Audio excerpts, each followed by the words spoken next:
Ya akhi, ku tengok kau amal kau sama saja macam orang lain, tapi kenapa Nabi mengatakan kau penghuni surga? Solatmu biasa saja, zakatmu biasa saja, sedekahmu biasa saja. Kenapa Nabi mengatakan kau penghuni surga? Kata dia, aku tak ada beda dengan kalian, hanya saja satu, sebelum tidur malam segala dendam, kesuman, hasad ku lepaskan, barulah aku tidur bismika Allahumma ahya wa amut.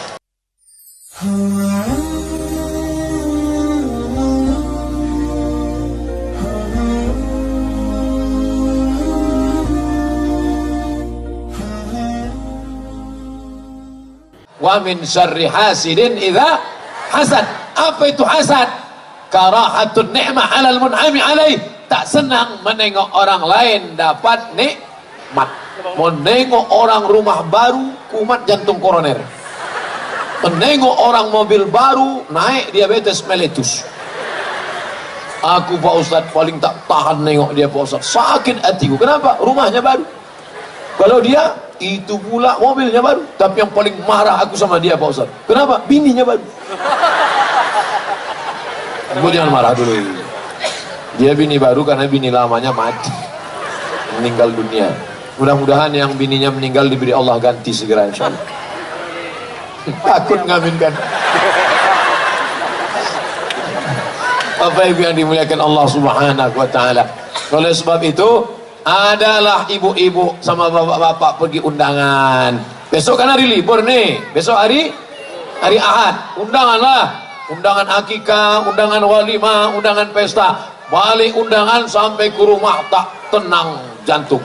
Panggil dokter puskesmas, dokter pun datang membawa balon hitam yang dipencet-pencet. Tengok, 180 per 150. Pak, jangan jauh-jauh ya, kata. Kenapa? Takut mati di jalan. Pak yang ngurus jenazahnya. Ada makan daging kambing? Tak ada. Ada makan gulai kambing? Tak ada. Ada makan sop kambing? Tak ada. Ada makan sate kambing? Tak ada. Ada makan soto kambing? Tak ada. Ternyata bukan salah kambing. Apa salah? Waktu undangan tadi nampak kawan gelang emasnya.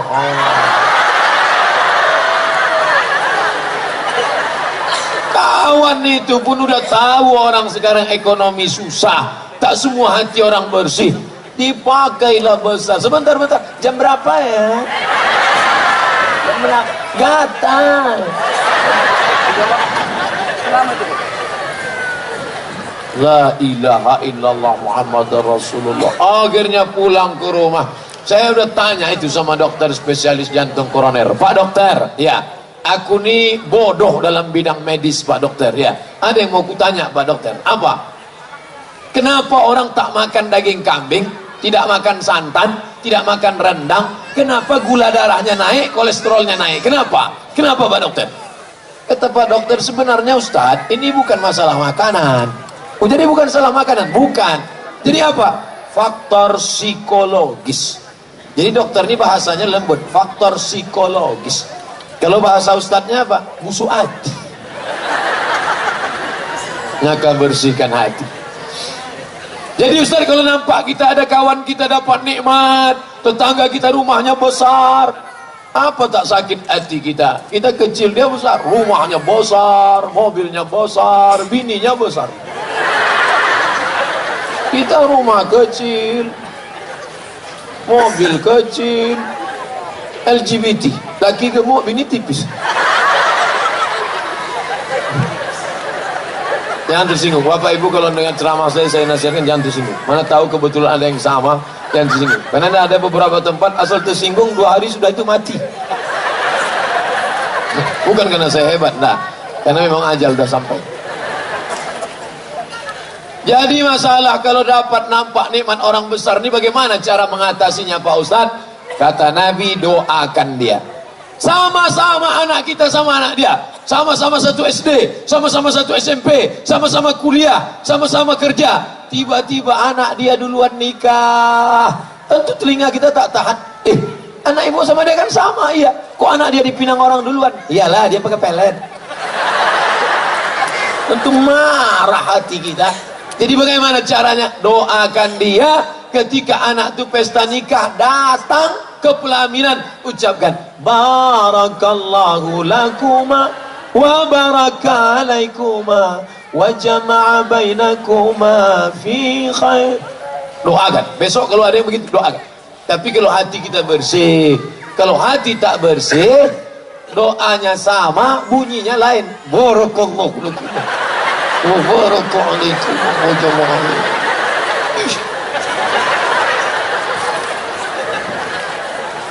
Sama-sama nikah, bisa pula tak punya anak. 10 tahun udah Pak Ustaz tak ada anak. Kawan itu nikah Januari, April dapat. Apa tak marah gitu, emosi. Jadi bagaimana caranya? Doakan. Datang akikah anaknya, doakan. Apa doa akikah anak? 4. Barakallahu laka fil mauhub wa syakartal wahib wa ruzikta birrahu wa balagha asyuddahu. Barakallahu laka fil mauhub, semoga Allah memberkahi anakmu. Wa syakartal wahib, kau bersyukur kepada Allah. Wa balagha asyuddahu, sampai usia anak ini dewasa. Wa ruzikta birrahu, kau dapat baktinya. Bagi yang hafal, barakallahu laka fil mauhub wa syakartal wahib wa ruzikta birrahu wa balagha asyuddahu. Bagi yang hafal. Bagi yang tak hafal, gerak-gerakkan aja mulut. Apa yang kau baca tadi? Terserah aku lah, mulut-mulut aku pokoknya. Bapak Ibu yang dimuliakan Allah. Jadi syarat yang pertama, kalau mau hilang rasa hasad, benci, dengki, busuk hati menengok kawan adalah, yang pertama caranya doakan orang itu supaya dia, nih di atas nih pejabat-pejabat kita, orang-orang hebat nih di atas nih, doakan mereka nih.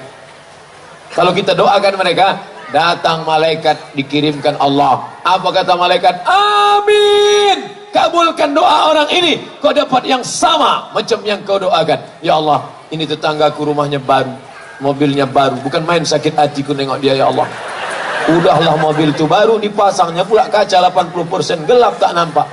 Asal berselisih di jalan tak mau dia buka, diklaksonnya 2 kali, ten.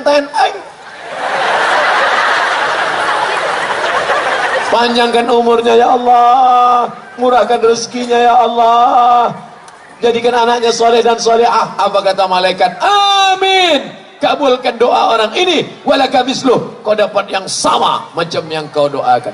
Begitu. Jangan doakan yang tak baik. Ini orang kalau sudah menengok orang lain dapat nikmat, ya Allah, sakit betul hatiku nengok dia, kalau bisa cepatkan dia mati. Kalau bisa jangan langsung mati, buat stroke agak 6 bulan nih. Apa kata malaikat? Amin, kabulkan doanya, dia dapat. Duluan kau kena, dia tak kena. Oleh sebab itu maka jangan. Aku Pak Ustadz memang tak bisa aku mendoakan dia Pak Ustadz. Kenapa? Sakit betul hatiku, diejeknya sumpah serapah, diejeknya aku di internet, diejeknya aku di Twitter, diejeknya aku di BBM, diejeknya aku di YouTube. Sabar. Bapak Ibu tengok orang yang mengejek-ejek saya di internet itu, pernah saya balas? Pernah tak Bapak Ibu menengok saya mencaci maki orang di internet? Ada? Tak pernah saya balas. Kenapa? Saya tak tahu passwordnya.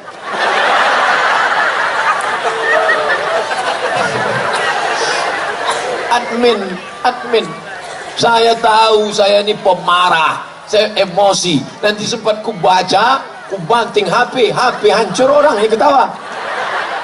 Halakam ru'un lam ya'rif qadrahu. Celaka orang yang tak tahu siapa jati dirinya. Kenali dirimu baik-baik, doakan mereka. Mana bisa saya doakan dia Pak Ustaz? Dilemparnya saya pakai batu Pak Ustaz. Dilemparnya kau pakai batu, lempar dia pakai bunga. Mana bisa Pak Ustaz? Bisa, lempar dia pakai bunga. Udah 2 kali Pak Ustaz, lempar 2 tangkai. Dan 3 kali Pak Ustaz. Untuk yang ketiga ini lempar dia pakai bunga, yakinkan potnya ikut sekalian. Nah, dia udah kurang ajar udah. Kalau bisa jangan yang pot plastik, pot batu itu kau kasih. Biar tahu dia rasanya sekali. Ya Allah, orang yang mengejek-ejek aku ini ya Allah, tolonglah kirimkan angin hidayah ke dalam hatinya ya Allah. Angin taufikmu, angin hidayahmu, angin kelembutan. Tapi kalau dia tak berubah juga, angin puting beliung sekalian. Ratakan dia dengan tanah. Tak boleh. Tak pernah Nabi mendoakan orang yang buruk-buruk, patah giginya, berdarah pelipisnya. Apa kata Nabi? Allahumma hdi qaumi fa innahum la ya'lamun. Berikan mereka hidayah, mereka berbuat buruk karena tak tahu. Tak perlu kita balas, tak perlu kita balas, Allah membalas. Oleh sebab itu maka serahkan aja sama Allah. Bismillahirrahmanirrahim, tawakkaltu 'ala Allah, la haula wala quwata illa billah. Skenario Allah Subhanahu wa taala. Tak perlu kita sibuk sana sibuk sini, tanduk sana tanduk sini. Ini orang ini macam-macam sifatnya, menanduk ke muka, menyipak ke belakang, menyikut ke kiri, menyikut ke kanan. Kalau ada model kawan begini, nanti Idul Adha, Bismillahi Allahu Akbar. Di muka diletakkan menyipak ke belakang, diletak di belakang menanduk ke muka, diletak di samping menyikut. Ini memang kalau tak kambing sapi deh. Bapak Ibu yang dimuliakan Allah Subhanahu wa taala. Yang pertama, doakan dia. Yang kedua, fahami bahwa dosa hasad itu luar biasa. Apa dosa hasad itu? Iyyakum wal hasada, takutlah kalian penyakit hasad. Fa innal hasada, karena penyakit hasad yakulul hasanat, memakan pahala, kama takulun narul hatab, sebagaimana api memakan kayu bakar. Orang dulu kalau mau menikahkan anak, dikumpullah kayu kering, kayu setinggi rumah, tiba-tiba datang api membakar. 10 menit api berubah menjadi arang berubah menjadi abu diembus angin, hilang tak berkesan. Begitulah amalmu hilang gara-gara hasad. Salat kau terbang, sedekah kau melayang, haji umrahmu tak berkesan gara-gara penyakit hasad. Maka dalam hati, hai Abdul Somad, jangan kau hasad Abdul Somad, nanti pahala ceramah kau hilang. Jangan kau hasad Abdul Somad, nanti segala amal ibadah kau tak ada bisa kau bawa menghadap Allah. Tanamkan dalam hati. Kira-kira Ustadz Somad yang ceramah tentang hasad ini hatinya sudah bersih atau belum? Belum. Saya bersyukur kepada Allah, sampai hari ini orang Jepang belum menemukan detektor hasad. Tadi waktu mau masuk ke airport, dompet harus keluar, jam tangan harus dibuka. Begitu masuk, berbunyi juga. Tet. Jamnya Pak sudah. Sudah, apa lagi? Oh itu Pak sepatu, buka lagi sepatu. Ikat pinggang, aku tak pernah pakai ikat pinggang. Takut sikit-sikit buka, campakkan sekalian. Ada pakai ikat pinggang. Rupanya ada jarum pentol kecil di dalam. Detektor logam ada, tapi detektor hasad belum ada sampai sekarang. Bersyukur kita dan kita berdoa kepada Allah, jangan sampai ada dibuat orang Jepang detektor hasad. Bayangkan ada detektor hasad dipasang di pintu stadion. Siapa yang ada hasadnya berbunyi. Tiba-tiba Ustadz Somad masuk tadi berbunyi. Tet, hasad 80%. Gimana mau ceramah tentang hasad? Tiba-tiba berceramah malam ini. Saudara sekalian, mari kita bersihkan hati kita dari hasad. Apa kata panitia? Ini hasil detektor 80%. Dia pula cerita hasad. Allah masih sayang sama kita. Bismillahirrahmanirrahim. Allah maha kasih, Allah maha sayang. Kalau Allah tak kasih tak sayang, dibukakannya aib-aib kita. Sekali hasad tumbuh tai lalat satu, sekali hasad tumbuh tai lalat satu, sekali hasad tumbuh tai lalat. Mungkin muka kita di tai lalat aja sih. Hasad. Nengok orang jilbab baru, hasad. Nengok orang telekung baru, hasad. Nampak telekung orang bagus ya. Udah, ini enggak. Itu Pak Ustadz telekung orang. Sengaja pula nanya ke Ustadz pengajian. Ustadz, apa hukumnya pakai telekung berbunga-bunga? Hanya untuk menyindir orang.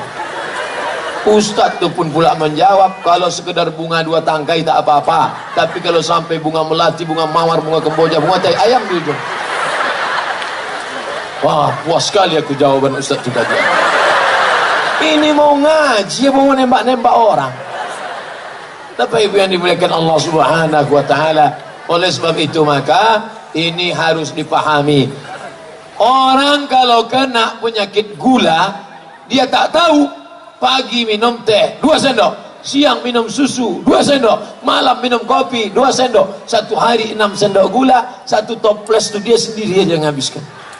Tapi begitu dites di puskesmas, dicucuk ujung jari, keluar darah, tampung di kaca, diperiksa manual, ternyata sudah kena penyakit gula.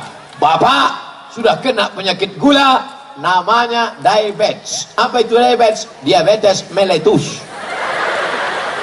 Sejak itu kalau ada dikasih orang teh manis, Bapak minum gula, takut. Kenapa? Karena dia sudah tahu nanti tulang daging akan membusuk, rontok, hancur, tak ada lagi. Makanya dulu kita kalau bertamu ke rumah orang kan dikasih gula, gula. Sekarang enggak, orang takut gula. Tak ada. Di mana-mana air putih. Tengok air putih kan.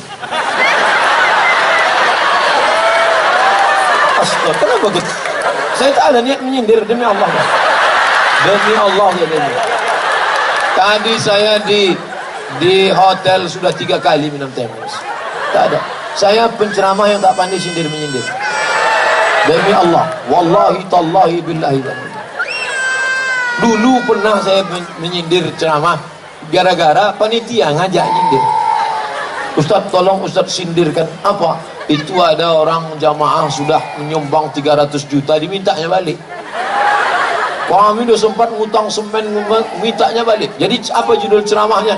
Siapa yang meminta duitnya lagi, macam anjing menjilat muntahnya. Oke, kita sampaikan. Al-aidu ila hibatihi kal kalbil ladzi ya'udu ila qayhi. Orang yang sudah memberikan sedekah dimintanya lagi sama macam anjing yang menjilat muntahnya. Selesai acara pengajian, mohon maaf Pak Ustaz, yang disindir itu tak datang.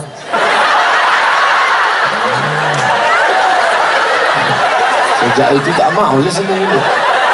Kalau ada, jadi jangan sampai tersinggung dengan ceramah. Ini harus saya jelaskan dari awal. Jangan sampai nanti Ustaz itu sindir-nyindir. Enggak, saya tak pandai itu. Tak tahu saya tadi entah apa judul ceramah mau disampaikan. Tiba-tiba ke situ aja belok. Bapak Ibu yang dimuliakan Allah Subhanahu wa taala. Nah, yang pertama, doakan orang yang dapat nikmat itu, nikmat anak, nikmat jabatan, nikmat kekuasaan, nikmat jadi anggota legislatif, nikmat jadi bupati, gubernur, nikmat jadi macam-macam. Yang kedua, pahami dengan baik, kalau sampai aku kena penyakit hasad ini, lebih ngeri daripada diabetes meletus, lebih ngeri daripada jantung koroner, lebih ngeri daripada kurap kadas dan panom. Yang ketiga, apa dia? Bahwa hasad ini hanya menghukum diri kita sendiri. Orang yang kena penyakit hasad, dia menghukum dirinya sendiri. Orang lain rumahnya bagus, rumah dia jelek, hasad dia. Apakah dengan hasadnya itu berubah rumahnya? Tidak. Tetangganya mobil baru, dia pakai kap 70. Yang pakai kap 70 jangan berarti sini. Apakah dengan hasad dia berubah kap 70 itu jadi Tiger 2000? Tidak. Jangan sepeda dengan kap 70. Itu yang paling dicari-cari orang sekarang. Itu cara memperbaiki balik. Bapak Ibu yang dimuliakan Allah Subhanahu wa taala. Oleh sebab itu maka hasad nih, anak-anak lajang hasad menengok bini kawan cantik, sama-sama satu kuliah, sama-sama satu kampus, sama-sama kerja, tiba-tiba dia nikah bini cantik, menengok bini ini menitik air liur, menengok ini menitik air mata. Tentu muncul hasad, datang hasad. Doakan, hilangkan, hanya menghukum diri sendiri. Oleh sebab itu maka tidak ada penyakit. Dari hasad inilah muncul penyakit hasud. Ini kita akan berikan surprise, door prize, dan ada hadiah. Dia akan dinaikkan, dipromosikan. Muncul hasud. Pak, jangan Bapak, itu orangnya jahat, itu orang akhirnya muncul alladzi waswisu fi sudurin nas minal jinnati wan nas. Berbisik-bisik. Kalau setan yang menggoda, bisa kita bacakan ayat kursi, Allahul qayyum la ta'khudhuhu sinatun wa la nawm. Tapi kalau kawan nas yang berbisik-bisik, kita bacakan ayat kursi, hafal pula dia dari kita. Nauzubillah.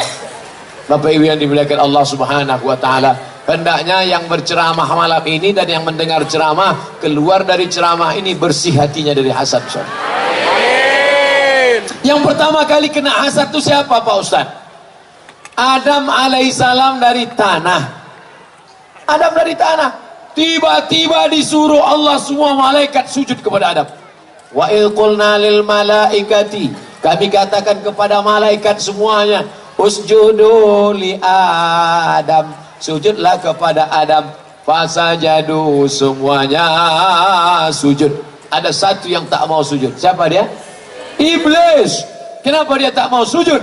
Sebab iblis tak mau sujud adalah hasad. Kenapa dia hasad? Kenapa Adam yang sujud malaikat? Adam dari tanah. Ibu, bapak, saya, bapak anggota dewan, semua kita ini diciptakan dari tanah, dari tanah. Ustaz Somad, ya, kita ini semua dari tanah, ya. Kalau memang kita dari tanah, kenapa sifatnya lain-lain? Sifat tanah kan rendah, sifat tanah kan rendah, sifat tanah kan baik, sifat tanah kan lembut. Kenapa dia tak baik? Dia dari tanah juga, cuman dari tanah sengketa. Yang agak lain.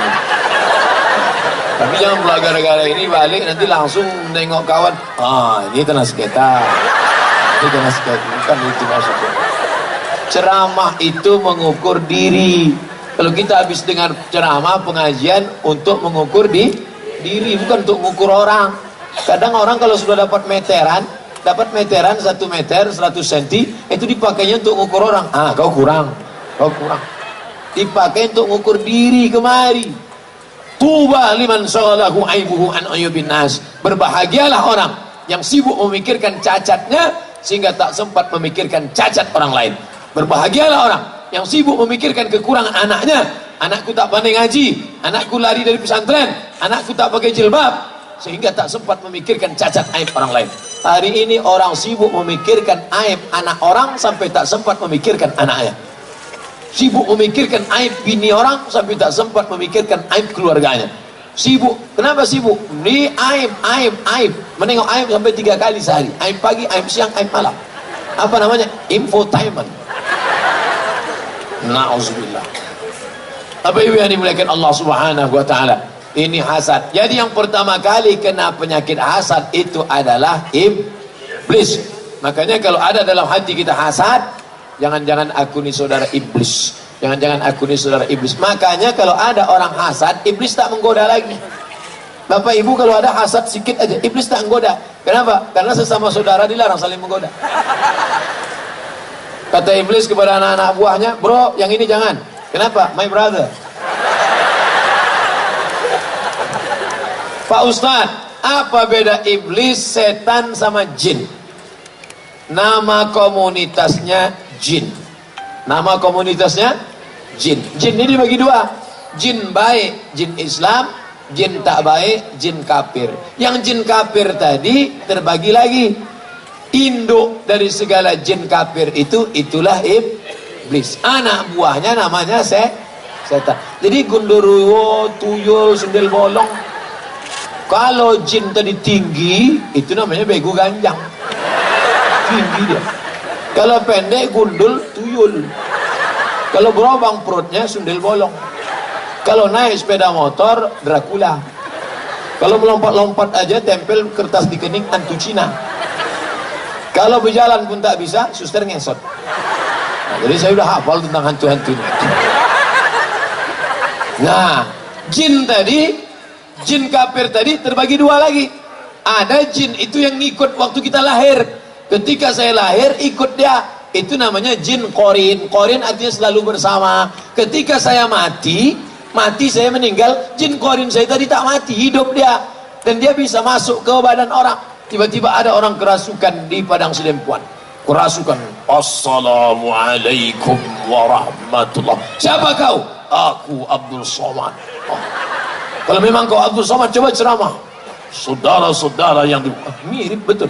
Itu bukan roh saya, itu jin korin saya setelah saya mati. Jadi ada jin itu yang tugasnya jelas, mengikuti Abdul Somad kemana dia ceramah, ke kamar mandi, itu jin korin. Tapi ada jin yang tak jelas kerjanya, di bawah-bawah pokok kayu, di apa itu namanya jin nonjok. Tak jelas gitu. Kadang di warung kopi pakai seragam pagi-pagi, nggak tahu kerjanya apa. Oleh sebab itu maka ini harus diperjelas. Nah, cerita tentang kenapa jauh betul dari hasad ke jin. Karena jin hantu setan hanya bisa masuk ke dalam hati orang yang hasad. Maka minta kepada Allah, ya Allah, bersihkan hatiku daripada penyakit hasad. Sebelum tidur malam, bayangkan semua orang yang kita hasad sama dia. Hasad sama siapa? Kebetulan saya duduk di samping ketua komisi 7. Apa tak hasad kita? Duduk di sebelah komisi 7. Kita cuman ustadz biasa aja. Di komisi 7 ada mobil dinas, ada tunjangan listrik, ada untuk hasad kita. Maka saya bayangkan wajahnya nanti malam, ya Allah, Bapak Ketua Sidang Komisi 7, berikan dia taufik dan hidayah untuk membimbing negeri ini menjadi baldatun thayyibatun wa rabbun ghafur, ya Allah. Dengan doa itu diturunkan Allah, disembuhkan hati penyakit hasad. Siapa saja yang kita dendam, waktu malam itu kita bayangkan wajahnya. Berat tuh Pak Ustaz, berat. Udah lama Ustaz amalkan tuh, sudah lama. Pertama-pertama itu berat. Waktu mendoakan dia itu membayangkan tuh, rasanya membawa martil aja gitu. Bayangkan orang yang ngejek-ngejek kita sumpah serapah, tapi lama-lama jangan disimpan sampai besok pagi. Apa kata Nabi? Kalau kalian mau menengok penghuni surga, itu orangnya. Kalau kalian mau menengok penghuni surga, itu orangnya. Sahabat penasaran, apa betul amal dia? Datang ke rumahnya, tidur sama dia, makan sama dia, menginap di rumahnya 3 hari 3 malam. Amalnya sama. Tahajudnya biasa, puasanya biasa, makannya biasa, tidurnya biasa. Akhirnya dia tanya, hai saudaraku, ya akhi, ya akhi, bahasa Arabnya. Bahasa Jawanya, sedulurku. Bahasa Inggrisnya, halak kita sesudena. Ya akhi, ku tengok kau amal kau sama saja macam orang lain, tapi kenapa Nabi mengatakan kau penghuni surga? Solatmu biasa saja, zakatmu biasa saja, sedekahmu biasa saja. Kenapa Nabi mengatakan kau penghuni surga? Kata dia, aku tak ada beda dengan kalian, hanya saja satu, sebelum tidur malam segala dendam, kesumat, hasad ku lepaskan, barulah aku tidur bismika Allahumma ahya wa amut. Begitu. Kapan kita mulai? Tak ada gunanya pengajian kalau tak berubah menjadi amal. Mulai malam ini, sebelum tidur malam ini nanti, semua yang aku hasad aku bersihkan. Banyak betul Pak Ustaz. Kalau gitu dicatat aja dulu, 10 aja dulu malamnya. Ada 100 yang kita hasad, 10 kita cicil dulu. Buat skala prioritas. Terus, Bapak Ibu yang dimuliakan Allah Subhanahu wa taala, penyakit hati yang pertama yang menyebabkan keluar dari surga, yang menyebabkan tak mau sujud kepada Adam, hasad. Mudah-mudahan kita bersih dari hasad. Amin. Hidillillah bi ahlil badri ya Allah.